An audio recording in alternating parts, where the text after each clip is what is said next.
How is Bugatti going to change the world of electric cars? Okay, so that sounds pretty unlikely, a bit like Gordon Ramsay starting a chain of vegan restaurants. But it could be about to happen with the help from a Croatian supercar maker called Rimac. In this video, I'm going to explain how Rimac could help Bugatti take on Tesla, and I'm going to show you exclusive pictures of what Bugatti's first EV could look like. Anyway, I'm Matt Watson, and you're watching Carwow.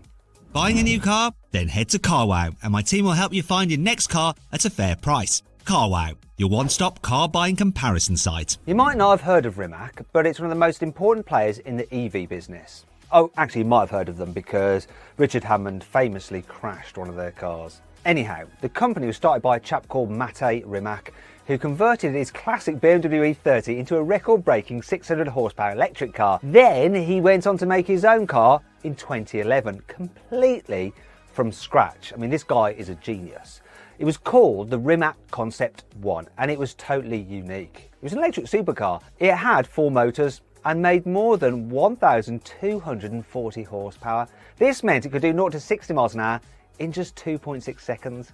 But this car wasn't perfect. It only had a range of 201 miles, which isn't that much really. But you forgive all of that if the Concept 1 cost as much as, say, a Porsche 911, you know, around £100,000. Well, it was actually going to cost more like £700,000. That could buy you 2 Lamborghini Aventadors, and given the choice between an Italian supercar and an electric car that costs twice as much, how many people are going to pick the EV? But someone saw a whole lot of potential in Rimac, and by someone I mean Porsche, and they bought 10% of the company's stock back in 2018. And this cash injection has helped Rimac become a supplier for some really big names. So far, Rimac has developed batteries for the Koenigsegg Regera, a hybrid system for the Aston Martin Valkyrie, and it even gave Jaguar a hand building an all-electric E-Type. But what has all this got to do with Bugatti? Well, it all goes back to Volkswagen and has ties to the Dieselgate scandal. Now, you remember Dieselgate, right?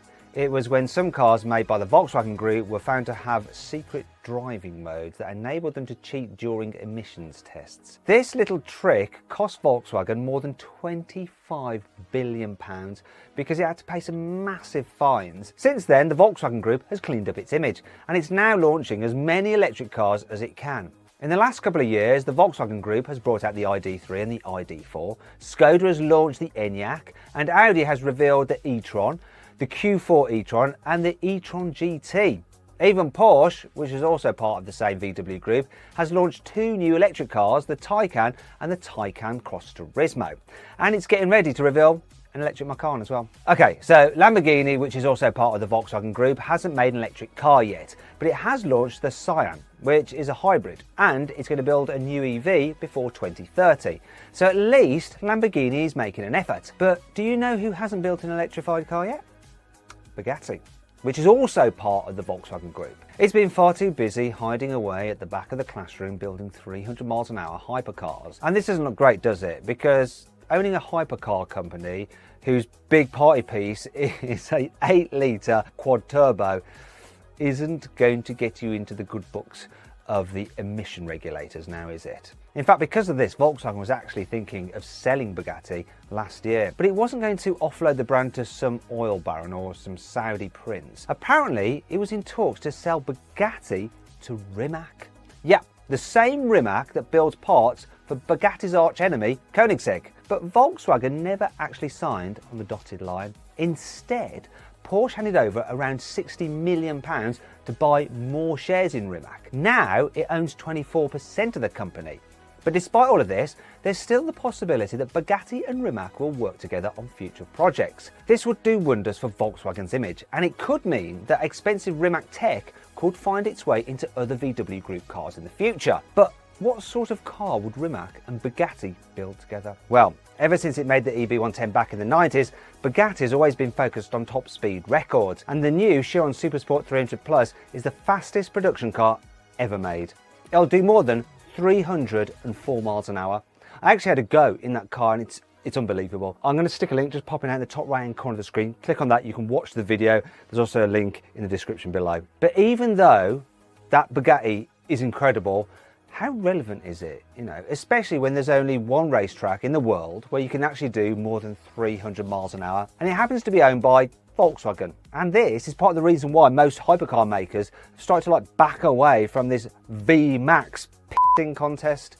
Even Koenigsegg has said that the new Jesko Absolute is the last car it will try to set a land speed record with. So how are all these hypercar brands going to measure their manhoods now? I reckon the next battleground will be acceleration times. So they'll be fighting over how fast their cars can go from 0 to 60 miles an hour. And this could play right into Rimac's hands, because electric cars are amazing at smashing 0 to 60 mile an hour records because their motors deliver instant torque at any speed. Currently, Rimac's quickest car is called the Nevera. It has 4 electric motors that make 1,914 horsepower and an insane 2,360 newton meters of torque. It is the quickest accelerating production car in the world ever. And I know because I've timed it. In fact, I launched the car over the standing quarter mile and achieved a time of 8.6 seconds, which is just insane. And if you want to see that run, click on the pop-out band in the top right-hand corner of the screen to see me drag race a Nevera against a Ferrari SF90 Stradale. Anyway, you can imagine what Rimac could do if it teamed up with Bugatti. After all, Bugatti was the first company to make a car that did 250 miles an hour, which was, of course, the Veyron. And then the Chiron Supersport 300 Plus was the first car to hit 300 miles an hour. So maybe it will try and be the first to do 0 to 60 miles an hour in under 1 second. Now, I don't know if that's possible. Obviously, it's going to be traction limited, and is the tyre tech up to it? We shall see. At the moment, the quickest Bugatti is the Chiron Sport. Now that'll do 0 to 60 miles an hour in a leisurely 2.3 seconds. But Bugatti has already built a concept car that's supposed to be even quicker. It's called the Bolide, which means fireball in Italian. I love that. It's a stripped out track car that looks like something Dominic Toretto would drive if he lived in the year 2099. It uses a 1,850 horsepower version of the Chiron's W16 engine, and Bugatti says it'll do 0 to 60 in less than 2.2 seconds. But re-engineering a Chiron to make a production version of the Bolide would have cost an absolute fortune. And that's a fortune by Bugatti standards. But maybe Bugatti could save itself a lot of hassle by ditching the old W60 and fitting 4 of Rimac's electric motors instead. So with all the battery technology and stuff like that, it might be a bit heavier, but with the 4 motors cranking out more than 2,000 horsepower, it could be even quicker. And because it wouldn't need all sorts of vents to cool a huge engine, an electric Bugatti could be even more aerodynamic. In fact, I reckon it could look something like this. I mean, how odd's that? Or Bugatti could go chasing lap records instead and give its car loads of downforce, which is easier to do if you don't have to find room for a huge engine. Bugatti said that the regular Bolide will be able to lap the Nürburgring in 5 minutes and 23 seconds. That's 80 seconds quicker than a Lamborghini Aventador SVJ, which is just nuts. But what do you think? Do you reckon Bugatti and Rimac have what it takes to make the world's quickest electric car? Or should Bugatti just stick to building massive 16-cylinder monsters? Let me know in the comments below.